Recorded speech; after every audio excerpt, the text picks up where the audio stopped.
Hi, welcome back. It is no longer Cubby on Cars, it's just the original Cubster, okay?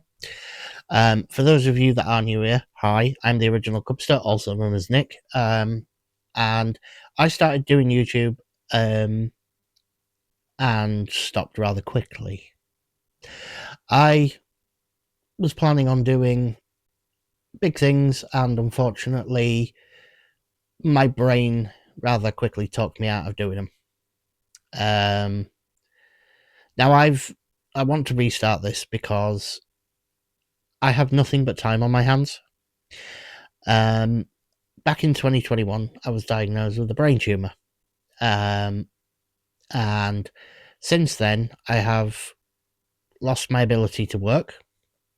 I have lost my ability to do a job that I adored more than life itself. Let me just get that very clear right now. I used to be a bus and coach driver. I used to drive buses around Halifax and the Calder Valley. And then I moved from there and went to work on National Express coaches between Leeds and Birmingham. And that was a job I adored. And then one day on the 22nd of April, I came home from work, found a letter from the DVLA. They'd done an investigation into my health. Without me knowing, I received absolutely no correspondence whatsoever. And they dug into my medical history and said, yep, you can't drive a bus anymore, pal.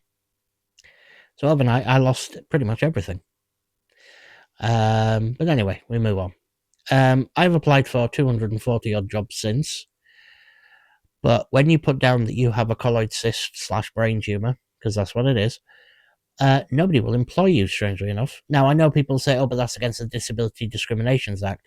Yeah, but you try proving that. It's very difficult. Now, I have spoken to many people, and apparently, according to what I've been told, I would never get hired because of that. And that's purely because they can't guarantee my safety.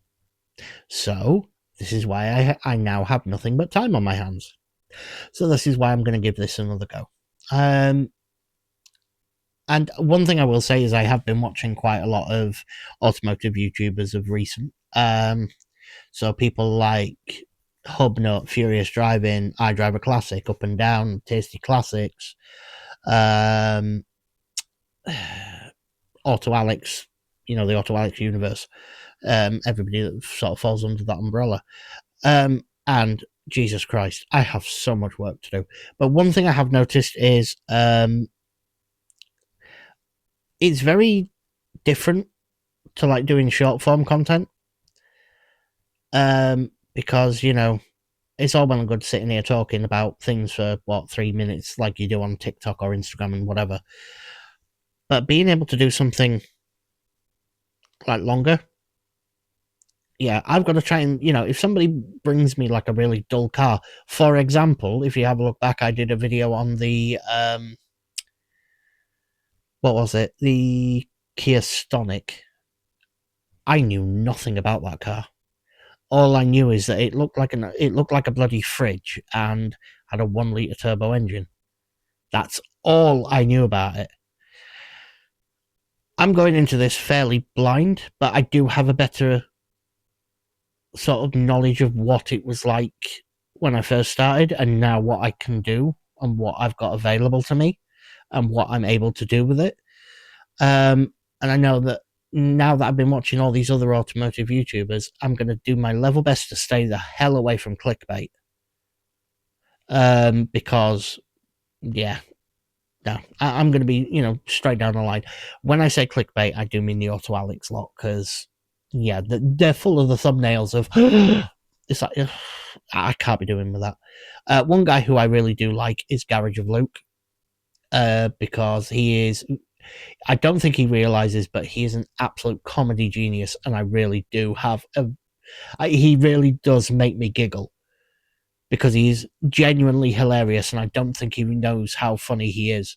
But he's always very truthful as well, and is upfront and honest and stuff like that. And also watching a bloke that big squeeze himself into a Renault Twingo is, I don't care how you look at it, bloody hilarious. It really is. But what I've done is I've gone back to all these YouTubers and I've gone and looked at their first videos and gone, Jesus Christ. And then looked at my own and gone, yeah, I'm doing the same. Now, one thing I do have to do is, obviously, as you can probably tell, I have a speech problem. And that's due to the fact that I have a brain tumor. It slows my speech down a bit. But the problem is that will carry on regardless of what that's telling that to do. So sometimes I will end up getting my words arse backwards and I will end up mispronouncing things. And sometimes I'll just not even attempt to pronounce a word because my brain's just gone, lock. It happens. It's happened quite a few times. But one thing I do need to do is I need to do a damn sight more research. That was my downfall, I think, on the first two videos. Like I said, the Kia Stonic I knew nothing about. The Citroen C3 Picasso, that belonged to my mum's partner. I was not particularly nice about that car, and it's because I didn't like it. And, people are entitled to their opinions on things. We all are. But I got quite a lot of nasty people messaging me saying, I've got one of them. How dare you speak about my car like that? It's like, it's an opinion. Don't take it personally. I'm talking about a car. I mean, I'll admit now, right? I didn't like the Citroen. It felt like you were driving a Wendy house. Yes, the suspension was compliant and it did not damage the bumps or anything like that. You could go over it. Granted, the age of that one, and you go over a bump, the whole interior rattled like hell, but it hardly felt bad. Now, and that version that I drove was the 90 horsepower one. Now, I've had nothing but issues with that engine in the past, and that will be my next video, which is my top 5 worst cars I've ever owned. But yeah, I will talk about that in the next one.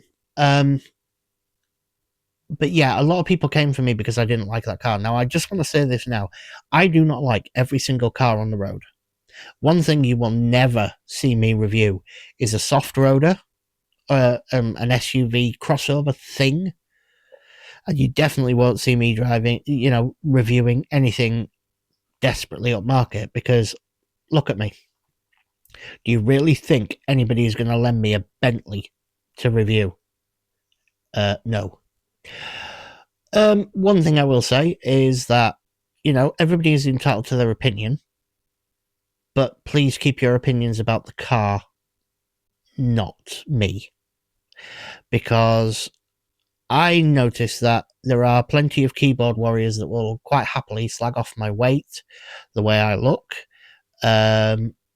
bringing my sexuality into question. It's not a question. I'm gay. Get over it. And, there's quite a lot of people that will just basically go, oh, you're fat. If that's the best you got, do me a favour, go back to school and learn some shit, will you? Anyway, right, on that note, I am going to leave this here. But, yeah, looks like I've got some work to do. So, if anybody's got a car and lives in the West Yorkshire area and wants me to review it, give me a shout.